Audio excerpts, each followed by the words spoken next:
Welcome back.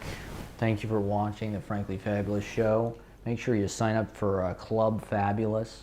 It's our subscriber-only content. It features all my exclusive street photography, my cartoons, my poetry, chapbooks, my extra podcasting for all your, we'll do all your thinking for you. This is food for thought.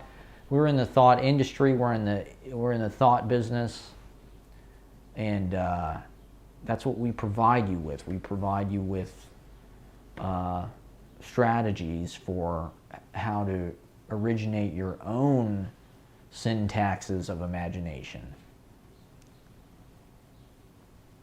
Just like Roth, just like Huey, all the greats, all the giants. Yeah, I didn't talk about cartooning, but I think one of the approaches to characterization, I think, is cartooning. Like that Matt Groening thing you sent me.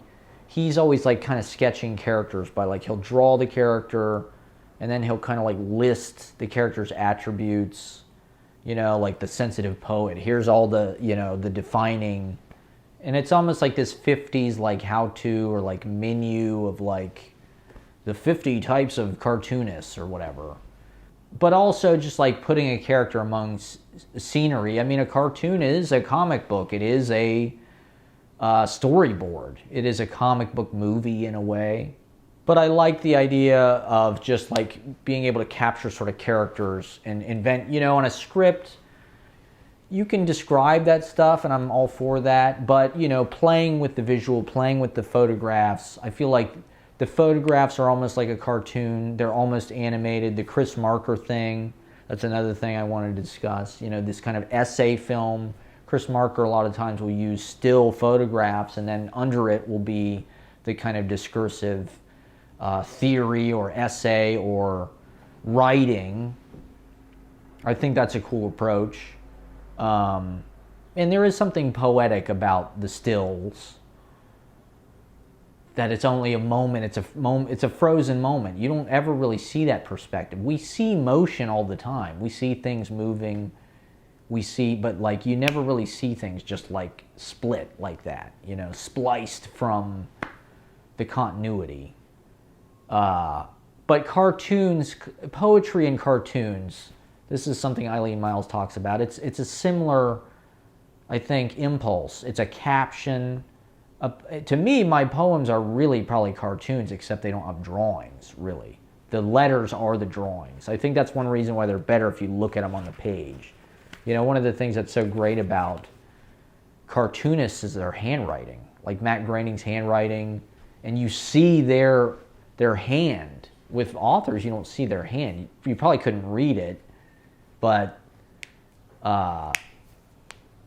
they just type it up. I think that sucks. I want all my books to be just exactly this. I wish I could just give people my notebooks.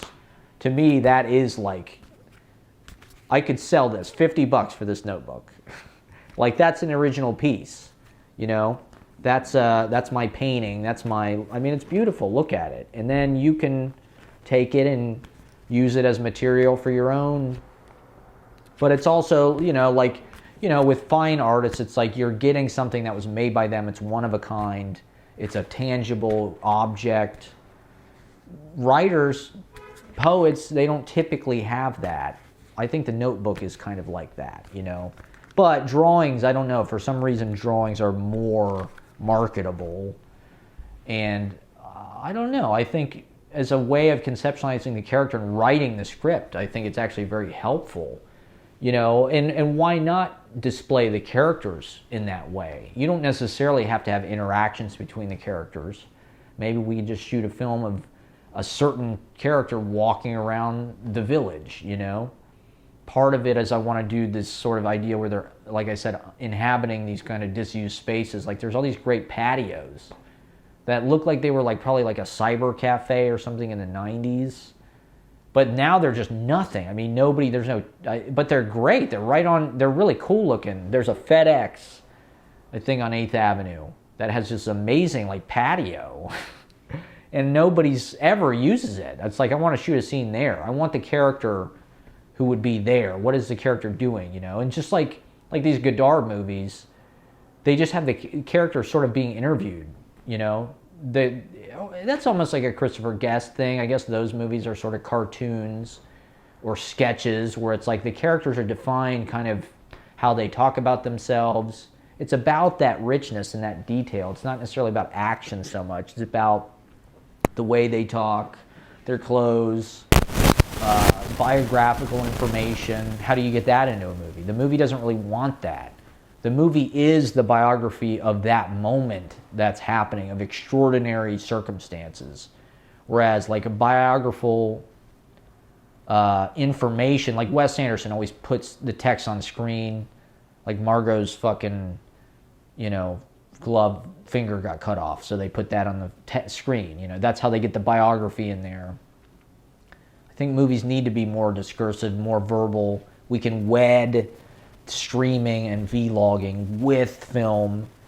We can make an Adam Curtis movie every fucking week. You know, we can make a video essay. It's like a news show. It's like an art film. It's like a Romo film. It's a cartoon. It's The Simpsons. It's a fictional universe. It's the Frankly Fabulous fictional fucking universe. Buy in now. It's a non-fungible token. Get involved. Invest in Fabulous Industries. We're going to go public one of these days. You too can own a piece of Fabulous. You can be fabulous. You know, join Club Fabulous. Subscribe. It's only $50 a month, and you'll get my lifestyle coaching videos, my motivational tapes, my original music. You get all the rarities, the B-sides, the deep cuts. You get, you know, my student films from college.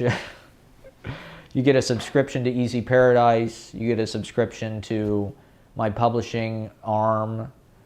You know, all the other authors I publish. I'm bringing out people's chapbooks and films. Of course, all the scenes from a life material. All my personal information, my data. My PIN numbers, my credit card numbers.